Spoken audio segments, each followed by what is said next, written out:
بلوچستان کے ضلع نصیر آباد سے ہمارے نمائندہ ریاض احمد ماندائی کی رپورٹ کے مطابق پاکستان پیپلز پارٹی نصیر آباد کے سینئر رہنماؤں اور لوکل کمیٹی نصیر آباد کے ممبران نے بے نظیر بھٹو ڈسٹرکٹ پریس کلب ڈیرہ مراد جمالی میں پریس کانفرنس میں کہا کہ گزشتہ دنوں مسلم لیگ نون کے رہنماؤں کی جانب سے پریس کانفرنس میں موجودہ لوکل کمیٹی کے ممبران اور ڈپٹی کمشنر نصیر آباد پر جو الزام تراشی کیا گیا تھا ان کی شدید الفاظوں میں مذمت کرتے ہیں۔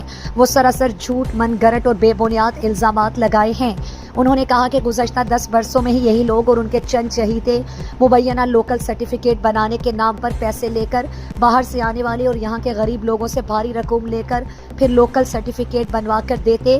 اب موجودہ ڈپٹی کمشنر نے ان کے فراڈ اور دھندے بند کر کے کرپٹ لوکل ممبران کو فارغ کر کے بہت اچھا اقدام اٹھایا ہے۔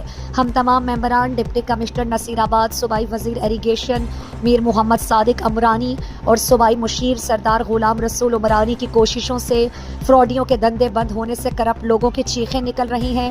انہوں نے کہا کہ گزشتہ دور میں اپنی من پسند آفیسرز تعینات کر کے اپنی مفادات حاصل کرنے کے لیے افسران کو اپنی بیٹھک میں بلا کر فائلیں دستخط کروائے جاتے تھے۔ اب وہ دور ختم ہو گیا ہے، اب عوامی دور ہے۔ ہر غریب اور امیر کے لیے ایک قانون ہے اور رہے گی۔ انہوں نے مزید کہا کہ ڈپٹی کمشنر نے تمام سیاسی جماعتوں اور سیاسی شخصیات کو لوکل کمیٹی میں شامل کیا گیا ہے۔ اب ان کرپٹ لوگوں کو تکلیف ہو رہی ہے۔